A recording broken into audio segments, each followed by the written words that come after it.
তুমি কি কখনো এমন অনুভব করেছ যে তুমি সারাক্ষণ দৌড়াচ্ছ কিন্তু কোথাও পৌঁছাতে পারছো না? প্রতিদিন সকালে ঘুম থেকে উঠে তুমি কিছু না কিছু তাড়া করছো, সাফল্য, টাকা, স্বীকৃতি, তবুও দিনের শেষে মনে হয় কিছু একটা যেন এখনো অপূর্ণ।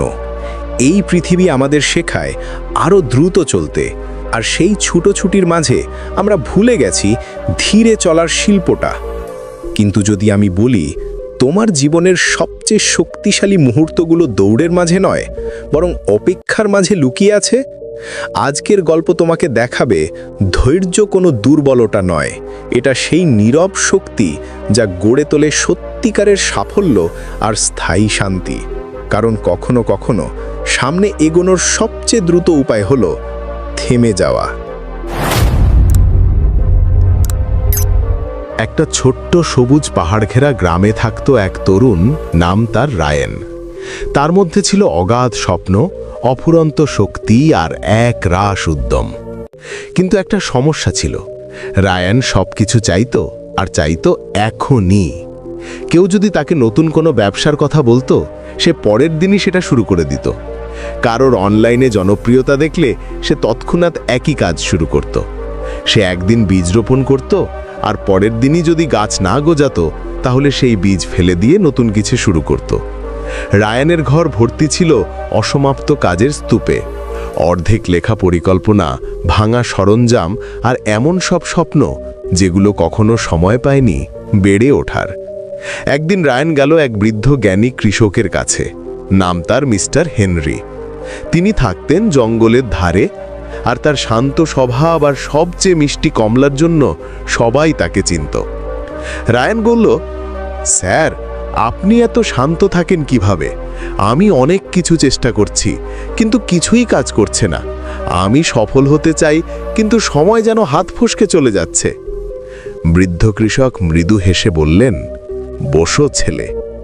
তারপর তিনি রায়ানকে একটা ছোট্ট বীজ দিলেন। এটা, তিনি বললেন, বাঁশ গাছের বীজ।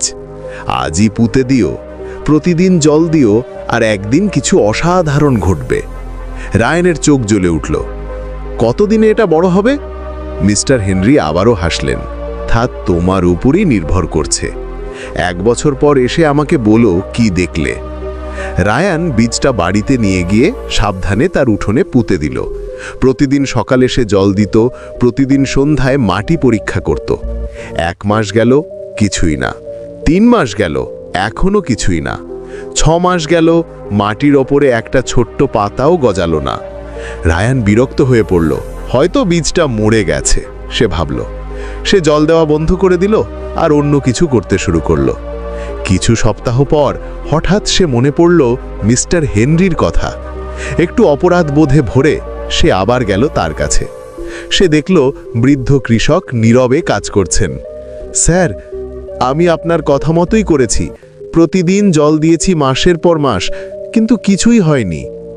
বৃদ্ধ মুচকি হেসে বললেন, তুমি থেমে গেছো খুব তাড়াতাড়ি। রায়ান অবাক হয়ে বলল, তাড়াতাড়ি? 6 মাস ধরে করেছি, আর কত সময় লাগে একটা বাঁশগাছ বড় হতে? বৃদ্ধ মুচকি হেসে বললেন, 5 বছর। 5 বছর? রায়ান হতভম্ব হয়ে গেল। এটা অসম্ভব। বৃদ্ধ কৃষক হাসলেন। শোনো ছেলে, প্রথম 5 বছর বাঁশগাছ মাটির নিচে বেড়ে ওঠে। তুমি ওপরে কিছুই দেখতে পাবে না, কিন্তু নিচে নিচে সে গড়ে তোলে শক্ত শিকড়, যা 90 ফুট উঁচু গাছকে ধরে রাখতে পারে। আর সময় এলে কয়েক সপ্তাহের মধ্যেই সেটা আকাশ ছুঁয়ে ফেলে। জীবনও ঠিক তেমনই।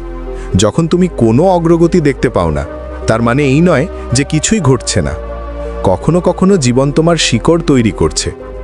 ওই কথাগুলো রায়ানের মনে গভীর দাগ কাটল। সে বুঝল সে সারা জীবন দৌড়াচ্ছিল দ্রুত সাফল্য, তাৎক্ষণিক ফলাফল আর অস্থায়ী খ্যাতির পেছনে, কিন্তু কখনো থেমে নিজের ভিত গড়ে তোলেনি। সেই রাতে রায়ান ঘুমাতে পারল না। পরের সকালে সে ফিরে গেল নিজের বাগানে আর আবার শুরু করল জল দেওয়া, এবার ধৈর্য নিয়ে। দিন কেটে গেল, সপ্তাহ পেরোল, মাস গেল, ওপরে কিছুই দেখা গেল না, কিন্তু রায়ান থামল না।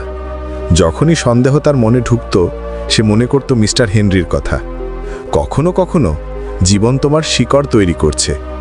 5 বছর পর এক সকালে রায়ান দেখল মাটির ভেতর থেকে ছোট্ট এক সবুজ অঙ্কুর মাথা তুলেছে। তার চোখে জল চলে এলো। সে হেসে উঠল, কেঁদে ফেলল, আনন্দে আকাশের দিকে তাকালো। কয়েক সপ্তাহের মধ্যে সেই অঙ্কুর তার ঘরের চেয়েও উঁচু হলো। কয়েক মাস পর তা দাঁড়িয়ে গেল দৃঢ়, শক্ত আর গর্বিত হয়ে।